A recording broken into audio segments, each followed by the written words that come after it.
Hi, let's talk about the activity and Gantt chart. At the end of this session, the student should be able to connect the work breakdown, WBS, and the activity list, create a Gantt chart. Work breakdown structure or WBS is a project management used to organize a project into smaller manageable parts.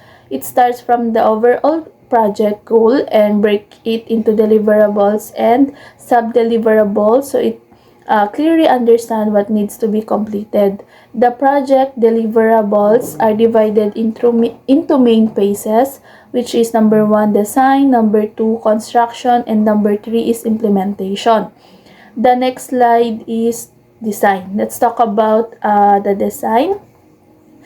It focuses on preparing everything needed before construction begins. Example is interior design, electrical plans, and lighting design.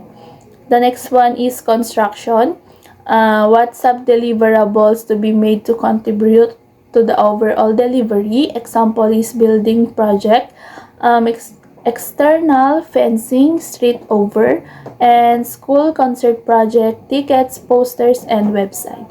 And the next slide is number 3, implementation. What sub-deliverables to be made to manage transition, communication, and execute rollout. Example is the restaurant, soft launch, event, menu, finalization, and food tasting. Next slide is the activity planning. After identifying deliverables, the next step is planning the activities needed to be complete. List the activities required to achieve the deliverable. Sequence the activities. Electrical plan can only be made when the requirements for lighting and other equipment are documented. Prerequisite activities. Some activities are required before other can be performed. Example is candidate interviews, selection offer, onboarding are required before staff training can start. The next slide is Gantt chart. A Gantt chart is a visual scheduling tool used to present the project timeline. Delivery dates can be represented as milestones, means important deadlines or achievement, and examples of deliverables, detailed design document, project plan, test criteria, summary of test result, communication template. Next slide is Gantt chart is a tool for graphically presenting activities.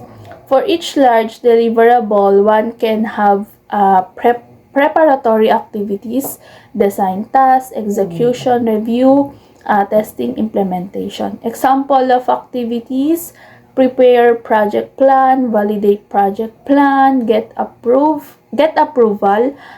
create process maps, get approval for process maps. Focuses on how Gantt charts present activity sequencing. So here's an example given. Activities 1, 2, and 3 can start at the same time. Activity 4 can only begin after activity 2 is done. Activity 5 requires activities 1, 3, and 4 to be completed first. This shows how we map out which tasks depend on others, a key part of planning to avoid delays. Next, slide 10 introduce the critical path, the longest sequence of activities that determines the total project duration. In the example here, the yellow shaded activities 3 and 5 from the critical path.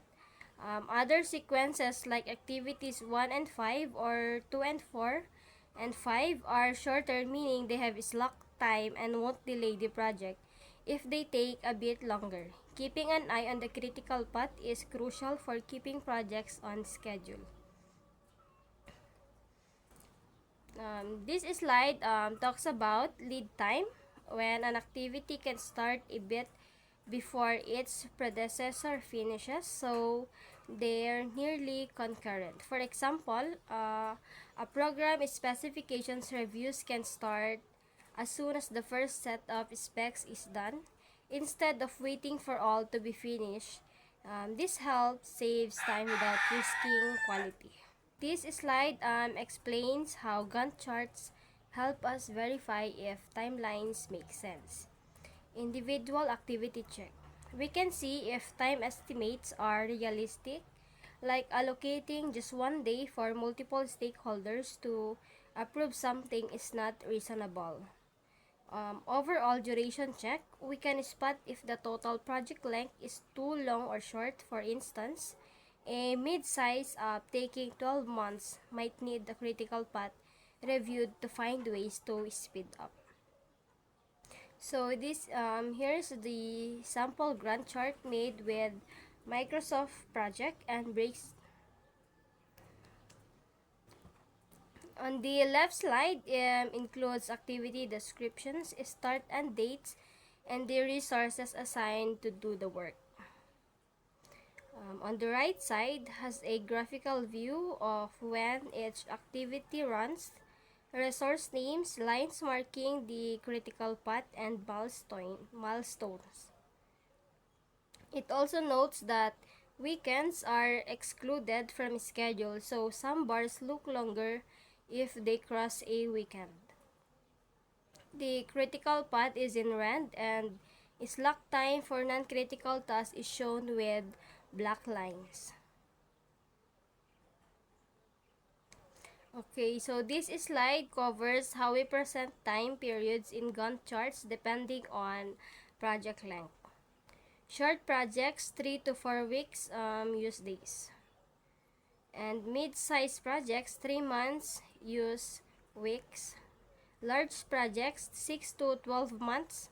High-level activities use months, while detailed tasks use weeks. This ensures the chart stays clear and easy to read.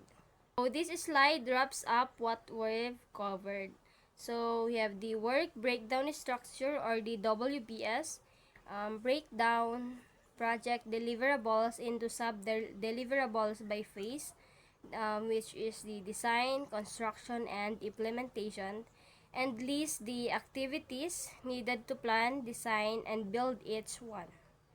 And we have the Gantt chart, a visual tool that shows deliverables, activities, scheduling, sequencing, critical path, lead time, and helps check if time estimates are reasonable, both for individual tasks and the whole project. So, these are the list of our references, and thank you for watching.